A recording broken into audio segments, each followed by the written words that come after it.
Hashem, Parashat Bamidbar. Dans la paracha, Vaïdaber Adonai Moshe Bamidbar Sinaï Lemor. Ce livre s'appelle le livre de nombre.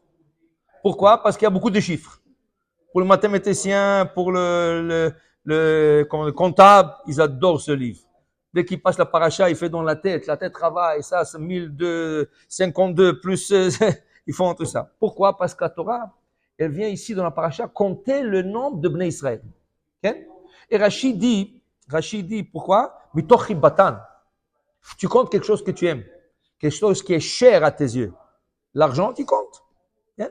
Alors, quand tu comptes quelque chose tellement de fois, dans tout le livre, il y a tellement de fois qu'Hachem va demander à compter le Bnei Israël, dit Rachid, parce qu'ils sont chers aux yeux d'Akadosh Baruch Hu, les fikach moné otam kol sha'a. À chaque occasion qui peut, Akadosh Baruch Hu est en train de compter le Bnei Israël quand ils sont sortis de l'Égypte. Il dit Rachid, Kshenaflu ba'egel. Quand ils avaient l'épidémie pendant le Vaudor, ils sont tombés. Il y a 3000 qui sont tombés. Oh, c'est très facile. 600 000, moi 3000. Tu peux arriver au compte. Tu n'as pas besoin de recompter. Non. Compte Bnei Israël. Okay? Il dit après ici, Rachid, Ksheba la'ashrot shchinato alehem. Quand ils ont construit le Mishkan, le sanctuaire, il les a comptés. Bechad ben Nissan, le premier du mois de Nissan. Et à plusieurs occasions, il leur compte. Pourquoi? Parce qu'ils sont chers aux yeux d'Akadosh Baruch Hu. Et chaque fois qu'il y a quelque chose qui arrive, il y a un certain nombre qui tombe, non, il faut recompter de nouveau. Alors, il dit ici, Suit Rosh Adab Bnei Israël, et tu vas compter les Bnei Israël, mais Ben Esim Shana avant Ma'ala.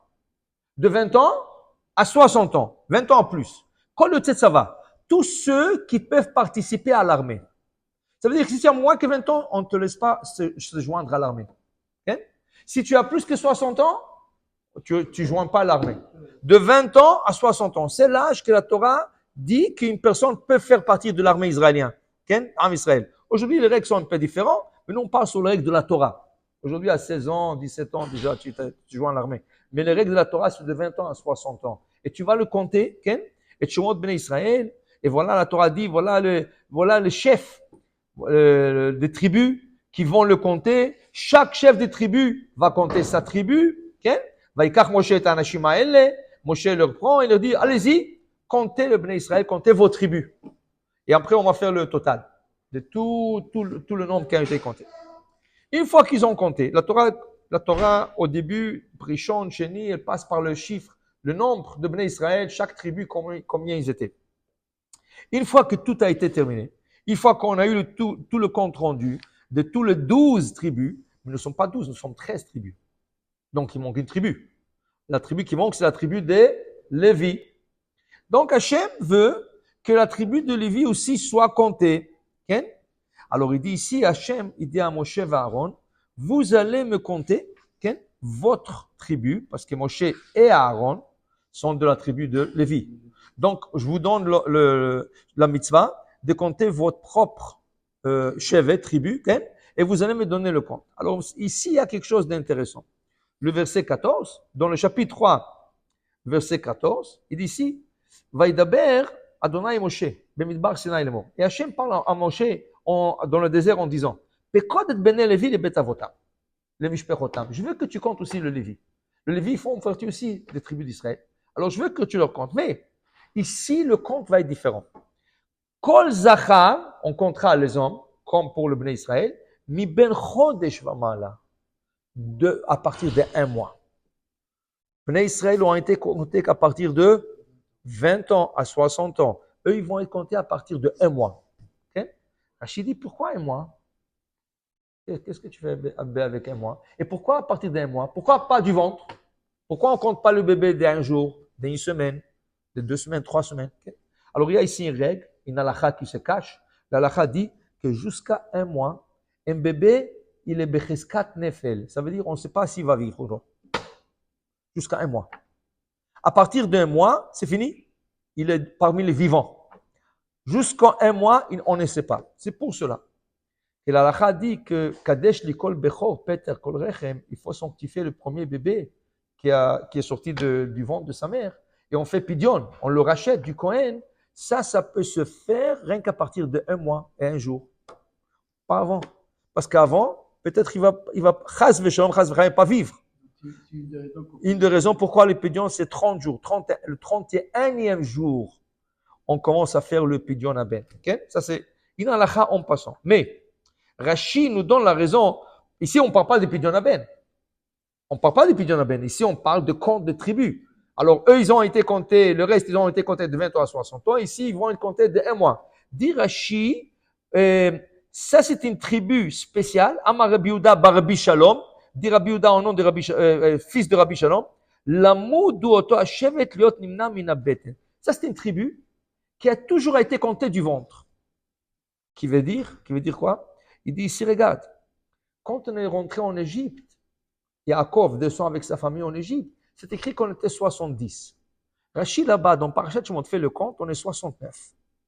Ou le 70e. Pourquoi tu la Torah dit? Hein? Yochevet. À part Yosef et ses enfants. Yochevet, elle a été accouchée en rentrant en Égypte. Dès que sa mère est rentrée en Égypte, elle a été accouchée le jour même. Alors tu vois que cette tribu de Lévi a complété le nombre 70. Où ils ont compté en rentrant en Égypte, du ventre. Dès qu'elle est sortie, elle a été comptée le 70e âme qui a descendu. Donc la Moudoto Hachevet, cette tribu a déjà l'habitude d'être comptée très jeune. Okay? Et ici, ils vont être comptés aussi. Mais une autre raison, dit Rashi, une autre raison pourquoi ils vont être comptés à partir d'un mois, parce qu'Akadosh Baruch Hu veut leur distinguer du reste du peuple. Pourquoi? Le reste du peuple, il y aura un décret,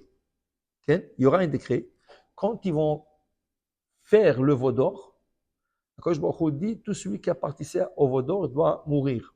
Malheureusement, 3000 personnes sont mortes. Okay? Mais de quel âge? De 20 ans à 60 ans. S'il les aurait comptés de 20 ans à 60 ans, il aurait pu être que eux ici, ils seraient morts. Mais aucun d'eux est mort. Pourquoi? Parce qu'ils ne faisaient pas partie de ce compte. Alors Rachid dit, c'est la légion du roi. C'est une armée spéciale. Cette armée, elle appartient à Hachem. Et c'est pour ça que quand ils ont campé dans le désert, où ils étaient campés? Autour de l'Arche Sainte. Le reste était campé autour d'eux. Okay? Et comme c'est la légion du roi, eux, ils ne sont pas concernés par la faute du veau d'or. Et d'ailleurs, comme Moshe descend, il dit, Mil Hashem Elai, qui c'est qui veut faire la vengeance Hashem qui vient vers moi? Va yavo elav kol ben Levi. Toute la tribu est venue, aucun d'eux a participé directement ou indirectement. Parce que même dans le Ben Israël, c'est pas tout le monde qui a adoré, c'est pas tout le monde qui se sont prosternés. Il y en a qui l'ont pensé. Tu sais, peut-être. Alors, ça aussi, c'est une faute de penser sur Avodah Zarah. C'est la seule faute où Akadosh Baruch Hu n'accepte pas. Si tu penses de manger non kosher et tu ne l'as pas mangé, Dieu ne te compte pas ça comme une faute. Si tu penses de profaner le Shabbat, tu ne l'as pas profané, Hachem dit c'est pas une faute encore. C'est une faute que tu passes à l'action. Mais Avodah Zarah, tu penses à te prosterner devant une idole, tu penses à l'adorer et sacrifier ou quoi que ce soit, déjà c'est un péché. Mais tu vas être puni, dit le Roche, que quand tu vas le servir. Alors quand tu vas servir cette idole, tu vas être puni pour deux choses, pour la pensée et pour l'action. Tandis que pour les autres choses, jamais à Akadosh Baruch Hu, Dieu ne te punit jamais pour une pensée. Okay? Et ici, Shevet Lévi n'ont même pas eu l'idée, chas v'shalom, chas v'chalila, d'adorer et servir le Galazav. Ils sont tous venus vers Moshe Rabbeinu, ils ont dit, on va venger de tous ceux qui ont trahi, a trahi Hachem. Il a fait. Non, pas de limite. Mais le Lévi, leur service se fait jusqu'à 50 ans de Beth Amikdash. Le Lévi rentre en service Beth Amikdash à partir de 30 ans à 50 ans, pas plus. Après ça, c'est fini. Il ne peut plus faire service. Okay? 30 ans à 50 ans. Et pourquoi les autres jusqu'à 60 ans? Les autres, comme on a dit, Akadosh Baruch Hu les a distingués des autres. Il les a distingués. Shishim, parce que Shishim, c'est Chaz v'Shalom, Chaz v'Chalila. On dit qu'une personne qui a mangé Hametz Bepesach, une personne qui a mangé le jour de Kippour, Hayav Karet. Qu'est-ce que c'est Karet? Quand je crois qu'il tranche sa vie, ça veut dire qu'il lui coupe la vie à 60 ans. C'est ça. Alors on dit, Yemesh notenu ba'em shivim shana. David Amelech dit que notre vie, c'est à 70. La moyenne de notre vie est 70 ans. Imbik Vurot, Shmonim Shana, mais à 60 ans, c'est déjà, tu t'approches. Okay? Alors il te dit 60 ans, qu'est-ce qui te reste encore 10 ans? Occupe-toi de toi-même. Va t'occuper de toi-même. Va faire Torah, mitzvot, ma'asim tovim. Ne sois pas occupé ni dans Beth Amikdash ni rien du tout. Occupe-toi de toi-même. Tu as encore 10 ans. Okay? Ici, Rashi, il y a un Rashi qui est très intéressant. De ce Rashi, on va parler ce soir. Alors, Vaïfkod ta Moshe al pi Adonai, kasher tsuva. Et Moshe fait exactement ce que Dieu lui a dit. Il commence à compter sa tribu. Mais Rashi dit, Amar Moshe lifnei HaKadosh Baruch Hu. Avant de le compter, sa tribu, il a parlé à Kadosh Baruch Hu. Il lui a dit à Kadosh Baruch Hu, Ech ani nichnas letoch Elohim. Hachem, je dois compter des bébés d'un mois. C'est pas comme Bnei Israël. Bnei Israël, il sort, okay? Et je leur dis, hey, ok, toi tu es 1, 2, 3, 4, 5, on compte. Mais un bébé, il ne va pas sortir. Donc Moshe doit rentrer dans la tente et voir combien de bébés. Peut-être il y a 2 bébés là-bas. Peut-être il y a un de 1 mois, un d'1 an, un de 2 ans. Ils sont dans le berceau encore. Okay? Alors il doit rentrer dans la tente pour voir combien de bébés il y a. Amar Moshe lifnei HaKadosh Baruch Hu, Ech ani nichnas letoch Elohim. Dis-moi, si la femme allait de son bébé, moi je vais rentrer dans la tente. Ah, c'est pas tsniarut. C'est pas pudique. Okay? Et si le gars est avec sa femme, je vais rentrer dans la tente. Ah, je ne vais pas rentrer dans leur maison. Alors comment je vais faire, dit Moshe Rabbeinu à Kadosh Baruch Hu. Amar lo Kadosh Baruch Hu, Ata ta'aseh et shelcha, v'ani aseh et sheli. Fais ton travail, moi je fais le mien. Et c'est quoi son travail? Il lui dit, toi tu te mets au seuil, à la porte de la tente. Tu vas à leur tente, chaque tente, mets-toi à la porte. C'est ton job, c'est ton travail. Vashrina mekadem et lefanav, et la présence divine, elle est déjà présente dans la tente où il va aller. Ou bat kol, une voix céleste yotzet menol vomeret, kach vekach tinokot yesh ba oel. Et la Shekhinah, la voix céleste, elle lui dit, voilà, ici il y a 2 bébés, ici il y a un bébé, il y a 3 bébés. Pas besoin de rentrer. Pas besoin de rentrer. La Shekhinah va lui dire, mais fais ton travail. Oh, ça c'est Rashi. La question évidente qu'on doit se poser, alors pourquoi aller Bichlal? Alors Dieu, tu sais combien de bébés il y a, non? Pourquoi lui faire aller dans chaque tente, se mettre devant la tente, 2 bébés? Ça va, yalla, on avance. Combien il y a? 3 bébés. Ça va, on avance. Pourquoi faire? Dis-lui, tout le Lévi, il y a 22 000. C'est pas plus facile. Hachem, il sait exactement. Qu'est-ce qui lui fait travailler? Et il y a quelque chose qu'il faut aller dans chaque tente pour se mettre là-bas, pour que la Shekhinah te le dise. Pas besoin. Dis-lui, combien est-ce qu'il y a? Hazak. Maintenant, tu as compris le cours. Alors, la raison, Dieu nous apprend une leçon. Qu'est-ce qu'il lui dit à Moshe? Fais ton travail, je fais le mien. Ton travail, c'est d'aller d'une tente à l'autre. Mon travail, c'est de te dire combien il y a. Ça veut dire qu'on appelle ça l'effort humain. Mets un petit effort et le ciel t'aidera. Et toi, et Dieu t'aidera. Voilà. Ah, c'est fait. Non, c'est mashou acher. Ça, c'est quelque chose d'autre. Ça, c'est compléter la création. Dieu te laisse la place de compléter la création. Ici, c'est différent. Ici, Hachem, il veut que tu ne dis pas, de toute façon, Hachem, il sait. Non, je veux que tu fasses un petit effort. Je n'ai pas besoin de t'envoyer là-bas. Ça ne me donne rien. Parce que je sais, Dieu, il ne sait pas. Si, il sait. Mais je veux que tu fasses ton effort. Et de qui on parle? De Moshe Rabbeinu. Alors, même Moshe Rabbeinu, Hachem dit, fais un petit effort. Là, ça nous apprend quelque chose dans la vie. Dans la vie, ça veut dire, tu ne peux pas faire rien. Bezrat Hashem, je suis là, et la parnassa va tomber du ciel. Bezrat Hashem, pourquoi pas? Why not? Okay? Pourquoi pas? Il faut comprendre une chose. La Torah dit, Bezeat apecha tochal lachem. Tu mangeras le pain à la sueur de ton front. Mais c'est à toi à choisir combien tu veux suer. Tu veux travailler fort, fort, fort, tu veux suer. Je vais faire descendre la sueur. Travaille. Et tu peux faire un petit effort. Je vous donne un exemple. Le Baal Shem Tov, un jour, Erev Shabbat, le matin tôt, il va à côté d'une maison et il tape sur la fenêtre. Il tape sur la fenêtre, tac, tac, tac, tac, tac, tac, tac, et il arrête, il s'en va. Le monsieur qui était en train de dormir encore, Il entend quelqu'un taper à la fenêtre, il se lève vite, avec sa pyjama encore, il regarde par la fenêtre, il voit quelqu'un avant partir. Alors il ouvre la fenêtre. Allô, allô, viens ici. Il dit oui. Il dit pourquoi tu as tapé sur la fenêtre? Il dit non, j'avais besoin de la tzedaka pour Erev Shabbat, pour acheter des choses pour Shabbat. Alors pourquoi tu t'en vas? Il dit j'ai fait mon effort. Mon effort c'était taper sur ta fenêtre. Maintenant, si toi tu vas me le donner, Hachem va me donner de notre part, c'est déjà Hachem. Moi j'ai fait ma part. Ma part c'était de taper sur ta porte, sur ta fenêtre. Okay? Tu comprends? Alors il y a des gens que je vais appeler celui-là, je vais lui parler à lui, qui lui parle à lui. Ah, ils font des efforts, des efforts. Hachem peut te l'envoyer sans effort. Mais fais ton petit effort.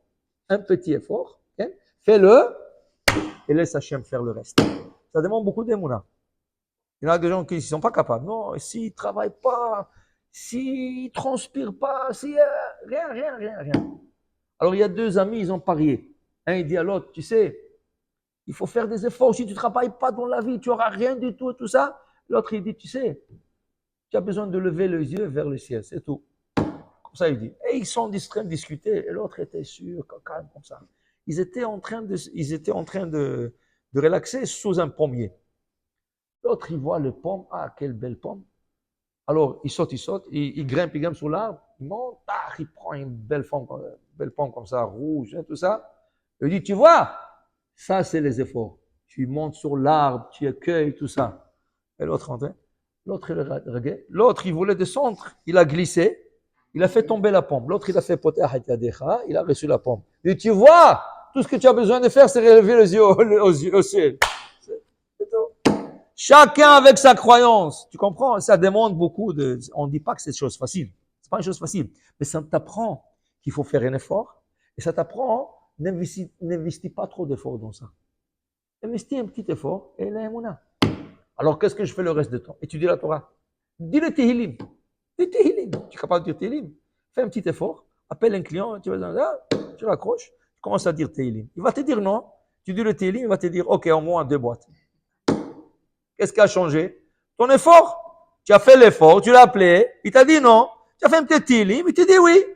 C'est Hachem qui lui a dit, dis oui. Parce que toi, tu as fait ton effort. Tu t'as investi. Okay?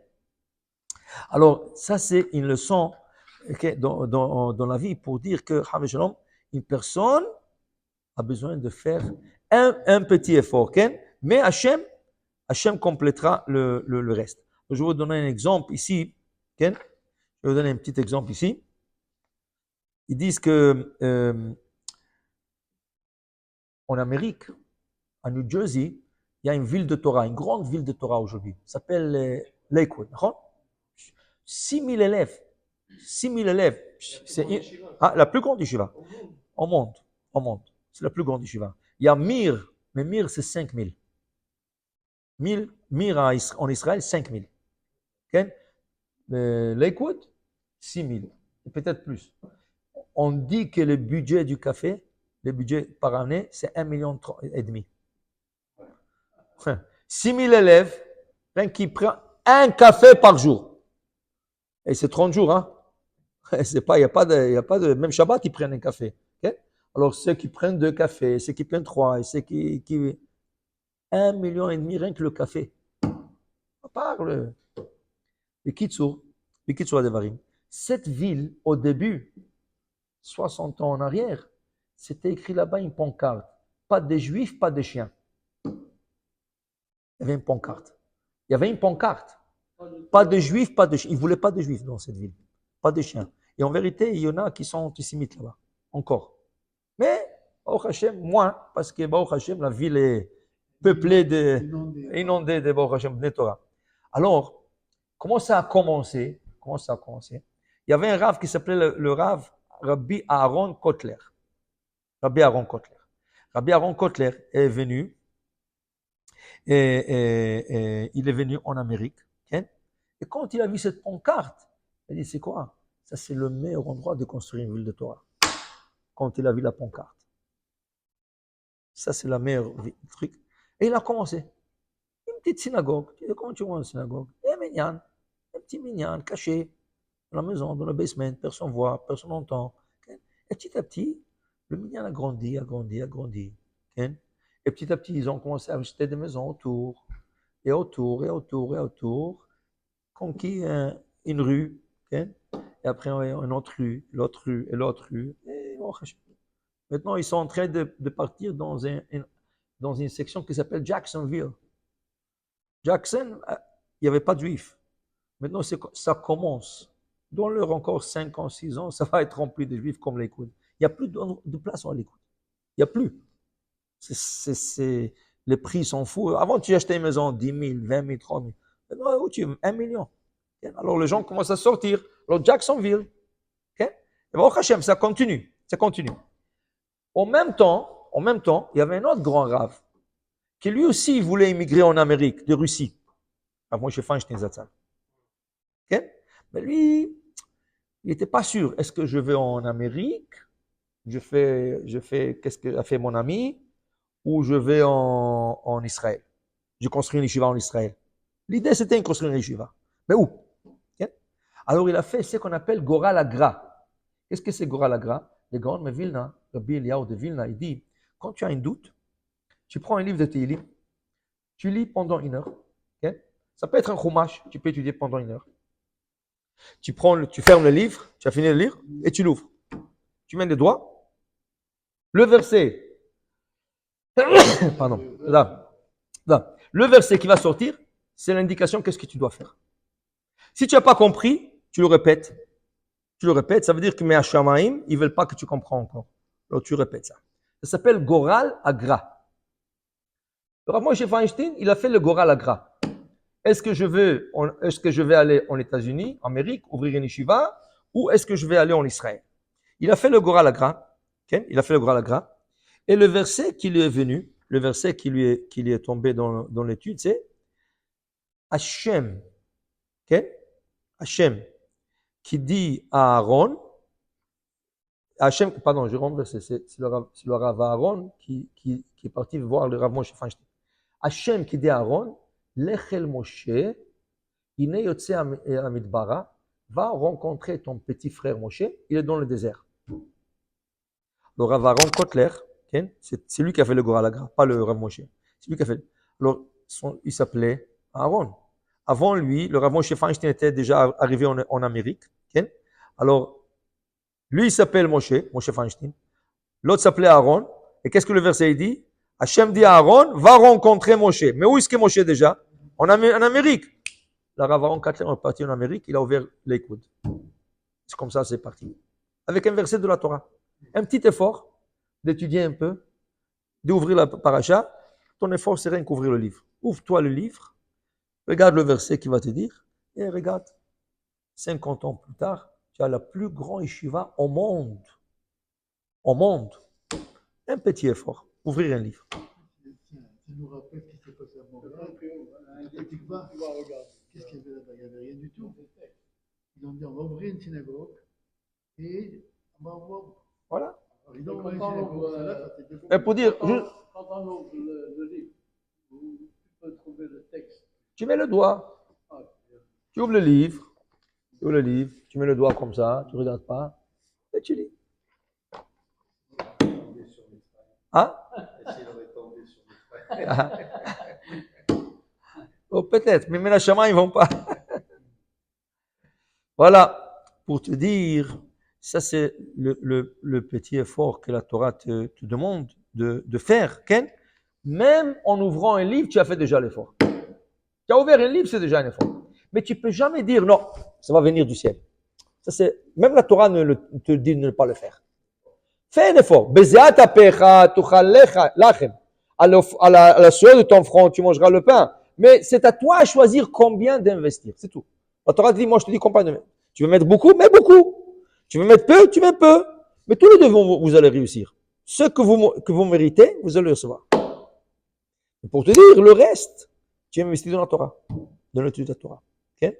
Et ça, c'est la connexion de Bamidbar. Le livre de Bamidbar, il vient toujours avant la fête de Shavuot.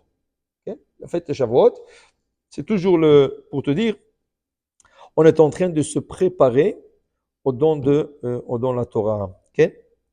Maintenant, il y avait un Rav qui s'appelait le Saba de Novardok, le grand-père de Novardok, c'est comme ça il s'appelle, Rav Zissel. Et lui il disait, je n'ai jamais pensé en moi-même, est-ce que je peux faire la chose ou pas? J'ai toujours dit, est-ce que je dois la faire ou pas? Ne pense jamais, est-ce que je peux le faire? Je peux pas. Si tu commences à questionner à toi-même, est-ce que je peux le faire? Tu vas dire, non, c'est trop pour moi. Non, ne pense pas comme ça. Est-ce que je dois le faire? Si je dois le faire, je vais la faire. Même si c'est difficile, Dieu va m'aider. Si je n'ai pas besoin de le faire, je ne vais pas le faire. Mais ne dis jamais, est-ce que c'est possible de faire ça? Comment je vais faire ça? D'où j'aurai l'argent pour faire ça? Que j'aurai la force? C'est pas la question que tu dois te poser. Hachem va t'aider. Comme il a aidé Moshe Rabbeinu compter le Bnei Lévi, okay? Sans effort, rien que se mettre à la porte, comme ça. Est-ce que je dois le faire? Si oui, vas-y. Alors il raconte, il y avait le Rav Kahneman, Rav Yosef Kahneman. Il a un très grand yeshiva en Israël, la yeshiva de Ponovitch. Aussi 1000 élèves, mais très connu au monde, cette yeshiva. Et lui, il ramassait de l'argent au monde. Mais la plus grande, c'est à Bnei Brak. À Bnei Brak, c'est la plus grande. Lui, quand il avait la yeshiva, il avait besoin de l'argent. Il avait besoin de l'argent. Alors, il parlait aux gens et il sortait en dehors d'Israël.